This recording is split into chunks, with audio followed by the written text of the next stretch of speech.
Okay, now I am. Okay, so the election of 1860, which is kind of often seen as the last straw. I may have mentioned that the other day in terms of the South finally seceding from the Union. And if you notice in this image, what's interesting about this election, besides the tumultuous times that were occurring, I think these days we have some tumultuous times, but these times were probably much more tumultuous because a civil war was about to occur. Um, if you notice, there's four significant candidates here, and that's unusual for an election. Usually there's just two, right? And you go to vote during the presidential election, and there's the two major candidates you recognize. And a lot of times, unless you're a really informed person, there's some names on there that you don't recognize. But what we had in 1860 is four well-known candidates who maybe all had a chance to win, but some definitely had more of a chance than others, if that makes sense to you. So let me introduce you. And you notice this political cartoon, right? Ripping the nation apart. So let me introduce you to these guys. Of course, a couple you've met already. One is Stephen Douglas, who's a Northern Democrat who supported popular sovereignty in the territories, let the people decide on whether or not there should be slavery or not. And notice the division in the Democratic Party that has occurred. You also have John Breckinridge, who is a Southern Democrat. So you've got this division in the Democratic Party. Those in the North, for the most part, supporting Stephen Douglas, those are Democrat. And then John Breckinridge, those are Democrats supporting him in the South. And then, of course, you have Abraham Lincoln in the newly formed Republican Party. They've only been around for about 5-6 years now, participated in the election of 1856. Okay. And Lincoln, of course, is participating in the election of 1860, and he's going to win it. I'm sure you know that. His philosophy is he's going to allow slavery to remain where it exists, but no new expansion. Right? He didn't think slavery should be allowed to expand into the territories. He believed it should be contained and stay where it is. And he also believed that by doing that, it would eventually die out. Now, Lincoln is a surprising choice for the 1860 election in that everybody thought it was going to go to William Seward. William Seward was very popular. He was from New York, right? You know, he wasn't a country bumpkin who had been in Kentucky, Indiana, and Illinois like Lincoln, right? Seward had a lot of success in this new Republican Party, and as a Whig, I believe he was in the Whigs before the Republicans. But Seward hurt his chances by actually coming out strongly for abolition, and maybe this is where we see Lincoln's political astuteness. Seward had made some statements about abolition in arguing with John C. Calhoun, for example, and during his time in the Senate, that maybe hurt him because most of the country wasn't ready for that at this point. Okay, so his stance on abolition, being more radical than Lincoln's, or at least perceived to be, may have hurt his chances to get nominated in 1860. Okay, and then we had John Bell from this newly formed Constitutional Union Party, whose sole purpose was to try to keep the Union together, who stood for Constitution, Union, and enforcement of laws, which is incredibly vague, right? I mean, who doesn't stand for, I mean, so he was just kind of one of those candidates that was like lukewarm, like, okay, what does this guy really stand for? I don't know, but he wants to keep the Union together. So if you felt that way as a person and maybe didn't take a definite stance on some of these issues, you voted for John Bell. Okay, and then here's the electoral map. I think these can be neat to look at over time, at least if you're a history geek like me, because you see the political trends of the United States over time, at least geographically. And notice how, 1856, we had some division in that map. In 1860, that's been a little bit more solidified. You don't see any, well, I shouldn't say that. You do see a couple of Democratic states in the North, but they're considered Northern Democrats now. You may remember in 1856, there were a few Democratic states in this region here that voted for James Buchanan in 1856, but not many. And now we're seeing a pretty strong divide. And so look at the results here. If you notice, Lincoln doesn't win a majority of the popular vote, right? And among four major candidates, maybe he wasn't going to anyway. He wins 40% of the popular vote, okay? 55% of the Electoral College. if you can see that up here. And then green down here, our second place finisher is actually the Southern Democrat, Breckinridge. And then third was, I don't know what this guy stands for, but I guess he likes the Constitution, the Constitutional Union Party, Bell. And then look at Frederick Douglass, right? At one time, the odds on, if you were a betting person, that dude's going to be president, Stephen Douglas, the Northern Democrat, he finishes fourth, okay? And wins just a couple states in that teal color, Missouri, and then just parts of New Jersey, which was actually divided up by Electoral College in this time period. I can't remember why that is, or I'd tell you, but it was actually divided up in the Electoral College at that time period. Okay, following Lincoln's victory. So I talked about, in one of the slides previously, I mentioned final straw, right? So it's the final straw, John Brown's raid, or perhaps it's Lincoln's victory, because after his election, 7 states succeed even before his inauguration. Now, in this time period, you had even longer than now, which I think, and this is my personal opinion, particularly based upon this year, I think our inauguration period, or in between from election on inauguration, our interregnum period, they call it, I think that could be even more shortened. Okay, and I believe that way even before Donald Trump. So, but in this time period, it was even longer. Like Lincoln's not going to take office until March after winning in November. And some of that was due to the travel back then. It just took longer to travel across the country than it does now. Okay. And actually, it was because travel in the country was originally formed. By 1860, you've got trains and stuff, so it didn't even take that long. But anyway, so in between November and March, 7 states secede. Okay, and those states are South Carolina. South Carolina will be the first. Mississippi, Florida, Alabama, Georgia, Louisiana, and Texas. In some respects, perhaps this once again showed the South's fear of slavery being extinguished. And what's interesting is they secede despite Lincoln several times saying insisting even that he would not interfere with slavery where it already existed. He would say, I am not going to end slavery in the southern states. I'm not going to do that. But yet they still seceded, which perhaps means it is because of his stances on the expansion of it into the territories. He was against that. He did say, I am against expansion of the territories, and I will take efforts to prevent that, but I'm not going to interfere where it already exists. What you have to understand, kids, is that Southern leaders, Southern plantation owners, they understand that in order for slavery to continue, it has to expand. In order for it to be profitable, it has to expand. Otherwise, the market's going to dry up, so to speak, and the profits will go down, and that will end. Lincoln believes this too, which is why he believes his containment theory, so to speak, is the best way to go.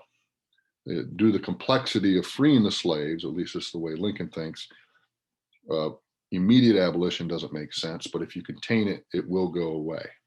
And maybe that's the best way to deal with it because there are some complexities to it. That's his philosophy, at least in 1860. It might change. Okay, so here's a good map of secession. These are 7 states that seceded. And what's nice about this map is it actually shows the order of secession. Okay, you've got South Carolina, the Mississippi, right? Florida's 3, Alabama, Georgia, Louisiana, and Texas. So these are our first states to secede. These states will secede later. More on that in a moment. These are those incredibly important border states, which I think Andrew brought up the other day. Okay. And then these, of course, are going to be your northern states. Anything more on that? No, nope. Okay, good. Okay, so conclusion. Sorry, kids, that's the conclusion to these slides. Okay. So I remember I asked this question previously on another set of slides.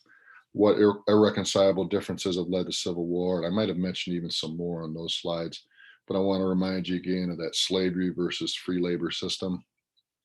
Those who believe that slavery should expand into the territories, and those who believe that slavery should be kept out of the territories. So free labor exists in the territories. And what do they mean by free labor? The ability of probably a man, right? They're probably not too concerned about women's labor just yet, although women are going to work in textile factories in large numbers soon. but the ability of a man to control his labor, right, and to profit off his labor.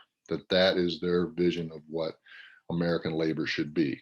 And Lincoln takes it a step further. Lincoln doesn't like his philosophy. He doesn't like what he's seen in the North in terms of factories and those wage labor system. He doesn't even really like that. He doesn't like that people are being tied to not having control over their hours and some of the conditions in factories. He's having some issues with that as well. So how does a person get out of that, even that wage labor factory system? Go west, young man, right? But those territories have to be free. If there's slaves there, then there's less opportunity even for that person, is what a free labor system theorist would argue. Okay. And then, of course, the issue of slavery's expansion, which, of course, is tied to that. The South is for it. Most people in the North are not. And then, of course, the age-old states' rights versus federal rights, which there is definitely something to that. You know, the South is arguing that the federal government is interfering with state power too much. But once again, you have to look at what you're connecting those states' rights and federal rights to. You know, states' rights for what? In this case, it's slavery and its expansion, or the ability to still have slavery. Okay. All right. So this is my next set of slides, right? Here's my title, Girding for the War, the North and the South, 1861 to 1865. To gird is to prepare, right? So preparing for war, although I may actually get into some of the war a little bit here in the limited time that I have. Okay. All right, let's see here. Okay, so a little bit more about Lincoln. Okay, it's important. He's the president during this, maybe even some repeat here. Sorry about that. But he's going to begin his presidency once again in March of 1861. Remember, at this point, 7 states had succeeded, even though he stated. So now I'm going to bring up his inaugural address. And in his inaugural address, he again states that he would not interfere with slavery in states where it existed. So he's given his first speech as president at his inauguration march, and he says to the South, I will not interfere with slavery where it already exists. Yes, I'm against its extension, but I'm not going to free the slaves in states where it already exists. So he's asking the South to come back in here. Come back in. I'm not going to interfere with slavery. We are better together than we are apart. Okay. But you have to remember the primary causation for the Civil War seems to be the spread of slavery into the territories, as well as the possibility of certain. Now, what Lincoln fears and what others fear, of course, is that the possibility of slavery being allowed into other areas of the country due to the Dred Scott decision. And so there's argumentation against that. Dred Scott, remember, Chief Justice Taney in the Supreme Court had said, slave is a piece of property. A person can take them anywhere he wants. And so that's part of the issue too. Now, I kind of mentioned this a minute or two ago, but critics felt that Lincoln is not, there's no way this guy, this tall, lanky, not so good looking, but according to many, okay, I think he looks fine to me, but critics felt that Lincoln would not be able to handle the biggest crisis any US president has ever faced. And that is true. The Civil War, even now, and obviously this year with the pandemic and things like that, we're dealing with some severe crises. But even now, I think you can't dismiss the fact that the Civil War is the greatest crisis any president has ever faced, in which Americans were killing each other, okay, going to war with each other. But critics are saying there's no way he's going to be able to handle this. He's self-educated. He's from Kentucky and Indiana and Illinois. They're not even as civilized out there. He's not one of the Eastern elites that's gone to Harvard or whatever, right? They just don't think he's going to be able to handle it. And it turns out he handles it pretty well. I mean, maybe as well as any president could have. And by the end of it, he's brought America through his actions and, of course, the actions of others closer to a truer definition of its creed. And once again, what is its creed? According to Lincoln, the values in the Declaration of Independence. And because of that, he's thought of in most circles, academic or otherwise, as the best president in United States history. So there you go. Don't always look down on those people who are self-educated, right? Okay. So here's another secession map. This one's maybe a little bit clearer than the last one. One thing is it doesn't have the numbers. So once again, these are the states that have seceded at this point. These are states that are going to secede next. And I'll tell you what's going to cause their secession in a moment. Some of you are probably Civil War buffs. You probably already know this. And this is going to be what is known as the Mason-Dixon line, or the border between the North and the South. Once again, those incredibly important border states and the northern states. Okay, so once again, Lincoln is morally opposed to slavery. Not really ever an abolitionist, or not at least an immediate abolitionist, gradual abolitionist at any point. By the end of the war, you could I guess you can make the argument he's an abolition due to his support of the 13th Amendment. But once again, he is against its spread. I guess this is kind of repetitive in it, but it's stated in his inaugural that he would not interfere where it was legal. The one other thing that I want to mention here, and I know this is repetitive because, again, in his inaugural, he states, I'm not going to interfere where slavery is legal. I'm not going to interfere where it already exists. But he had given another speech back in 1858, which was called his House Divided speech. And maybe that's one you've heard of too. That's another one of his more famous speeches. The key line from that is, a house divided against itself cannot stand, right? And what Lincoln said in that speech in 1858 is, I believe that the country is eventually going to become all one thing or all another. And maybe some of this is response to the Dred Scott decision, because that was in 1857. So in 1858, once again, he says, I believe this country is going to all become one thing or another. Okay. It's either going to be a all slave country or all free country. And the South never let him forget this. They never let him forget this. And that's according to one of my favorite historians, David Blight, that the South never forgot that speech, that he said the United States is either going to be all free or all slave. And so that is key to, when he gets elected, that this being the final straw. They viewed him as an abolitionist, whether he was or not. Okay. Now, the other thing that Lincoln does in his inaugural, and I have a text of it here, but I'm not going to go through it right now because of time. The other thing that Lincoln does in his inaugural is he affirms authority over all U.S. territory in states that had ceded from the Union. Basically, what he does is he doesn't recognize secession. He says secession is illegal. There's no provision for it in the Constitution. Why would you create a Constitution that has a provision for states to leave? Now, once again, this is Lincoln's arguments. Secession is illegal. This is, treason. He's not even going to recognize it. And I still have authority over those territories. So because he is saying that he as president, or as the executive, right, the federal government still has authority even over those states in secession, what he is saying is that federal property in those states should still be possessed by them, which brings up the issue of forts. Okay, and once again, those of you who know something about the Civil War, you've probably heard about Fort Sumter. So the deal is this: because Lincoln is still asserting authority over those states in secession, what he's saying is, those federal forts are still ours. You can't have those, South. Well, just because he's saying that doesn't mean that the South isn't taking them. They're taking over those forts anyway. They're taking control of the federal mails in the South and all that stuff. Okay, but nevertheless, Lincoln is not saying they can have them, or saying that he still doesn't have authority over them, or the federal government doesn't. So Lincoln is desiring to hold on to all federal forts, particularly since he considered secession illegal, right? The South had captured or taken away many of these forts as part of secession. They want them, they want the weapons, they want to use them as their own. However, one that remained in federal control after his inauguration was Fort Sumter in South Carolina. South Carolina, the first state to secede. Okay, so here we see Charleston Harbor, South Carolina. And here we see Fort Sumter, which is almost right smack dab in the middle of it, right? So this blue shows that it's controlled by it's still controlled by the Union, or at this point, the federal government. But you may notice that it's surrounded by Confederate batteries, forts, or forces, right? Are surrounding Fort Sumter.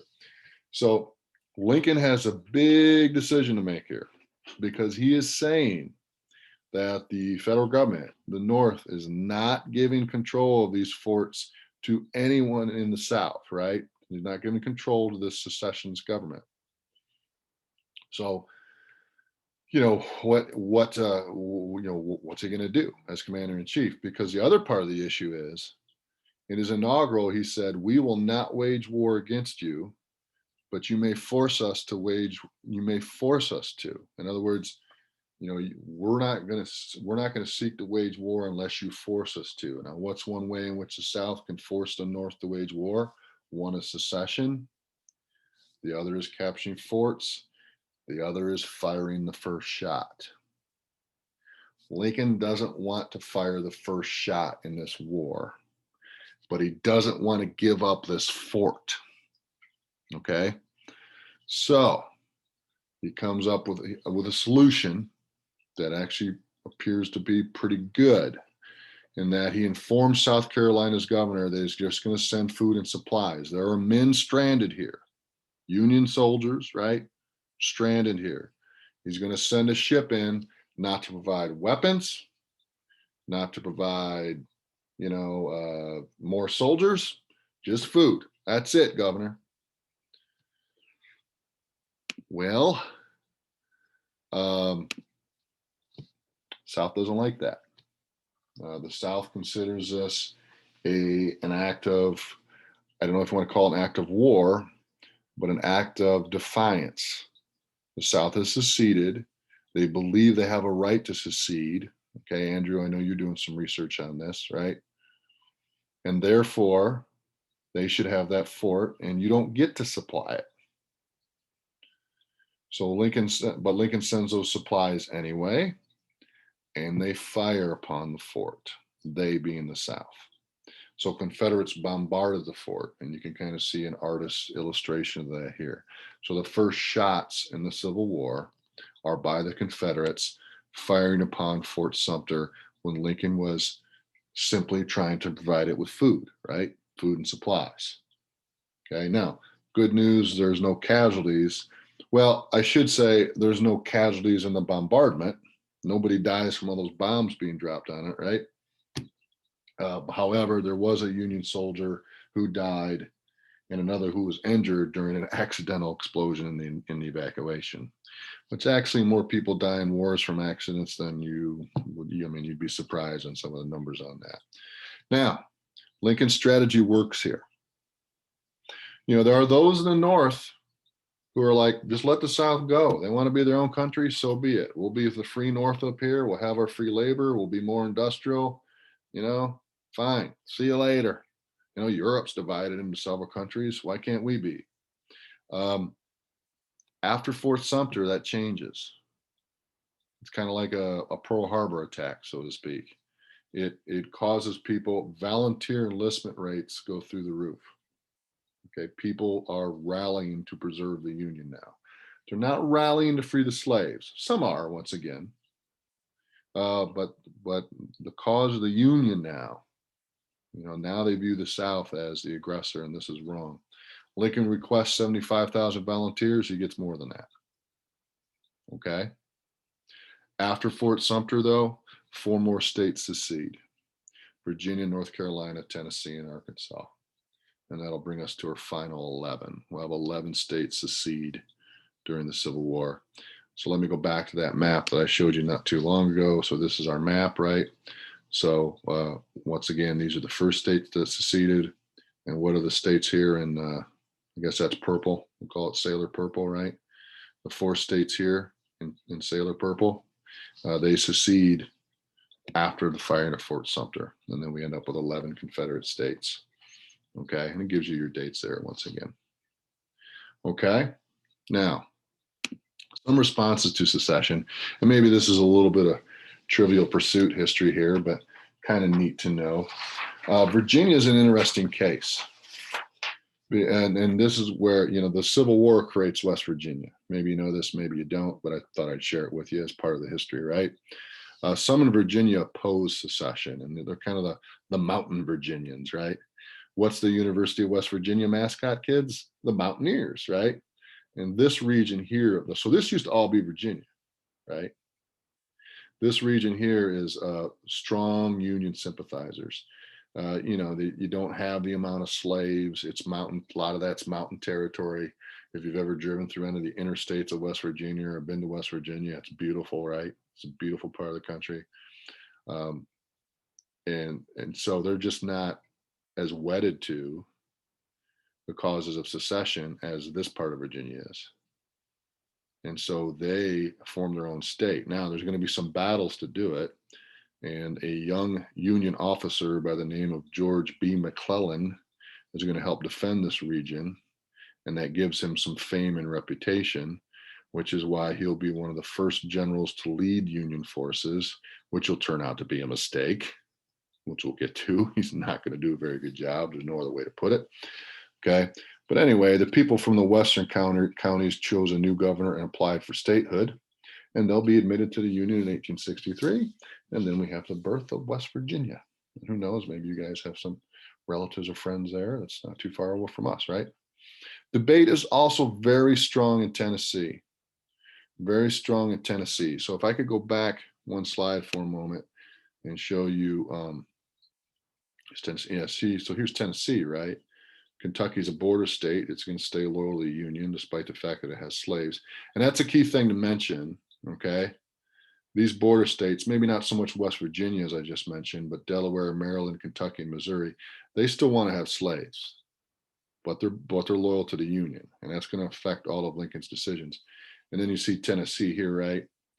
Tennessee, you know, there are people in here who will fight for the Union, and there are people in here, of course, who fight for the South. So Tennessee's another state in which, and actually General Grant, who will be in charge of so-called Western forces. He's going to have some victories in Tennessee early in the war, and maybe that's why, because there's not as much support there. Okay. All right. Let me see. You know what? I guess that's a good place to stop, because what I want to get into on Tuesday is kind of the conditions of each side. What are the advantages and disadvantages that each side has? Okay, going forward, how are their governments composed?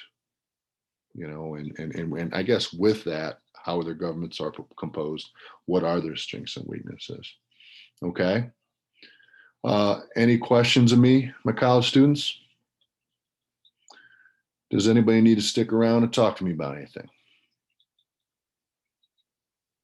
Okay. I have a question. Okay, good. I'll tell you what, let me stop my recording here. I don't need to record this, right?